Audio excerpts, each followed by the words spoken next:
While 8-inch wafers dominate the market, why is 6-inch equipment still the mainstream platform for GaN power devices? 6-inch is kind of the older technology, right? And GaN is today at 6-inch. If you process an 8-inch wafer, you're going to get about 40% more material. And as anyone who's ever worked in a fab will tell you, because of the big overheads in the fab, whether you process a 6-inch or an 8-inch wafer, the processing, the fabrication cost is more or less the same.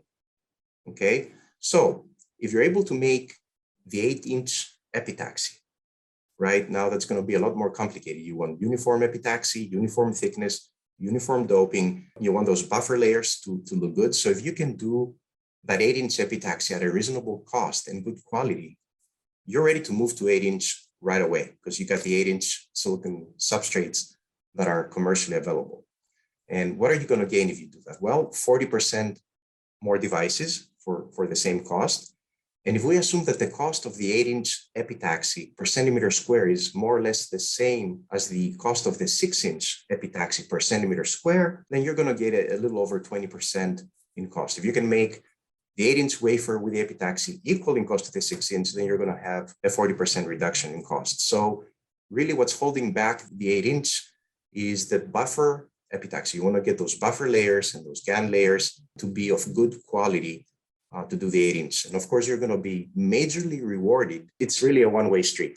If you're going to be competitive, you have to go to that 8-inch. You're going to be very much rewarded for your efforts because you're going to take advantage now of this huge 8-inch silicon infrastructure, economies of scale, so better quality of equipment, better processes, and also because it is 8-inch, you're going to have a lot more fabs that can process the material. So you got a lot more choices, and every time you have a lot of choices in an economy, right, there's competition and the cost will go down. But there's also two additional reasons. You're competing with silicon, and silicon is at 8-inch and 12-inch, so you cannot afford to be at 6-inch.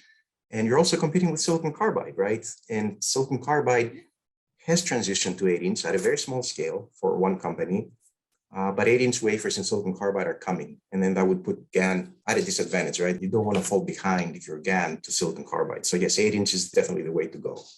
Wide bandgap power devices, if you may, are reshaping the ecosystem of chip making. So with GaN applications, what are the essential challenges for OSAT companies? Unfortunately, most of that stuff that's available in silicon will not work in GaN because gallium nitride has very high frequency. Then because of the higher efficiency, it's more compact. So you have to dissipate the heat a lot more effectively. So you need better thermal management. Therefore, companies that are out there doing silicon do not have the know-how to basically work with gallium nitride. And really the companies that basically design and fabricate gallium nitride devices end up doing a lot of the work to produce the packages. Now, having said that, please take into consideration that the fact that the GaN power devices today are lateral, right? That means you can do integrated circuits. So when you do integrated circuits, not only you have the GaN device, like you would have a silicon carbide device, but you can also monolithically integrate the gate drive. You can put sensors to do diagnostics, prognostics, shut down the circuit to have a safe operating area. So all this means that you need highly specialized packages. So it's not just minimizing the inductance because of the high frequency and having the better thermal management. It's also you're dealing now with, with really integrated circuits with a complete set of functions. And today, this area is very fragmented.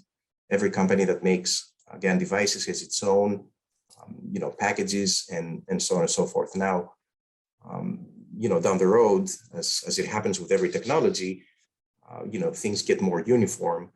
But today, the big assembly houses that do the packaging, particularly in East Asia, where they can do it at a very low cost.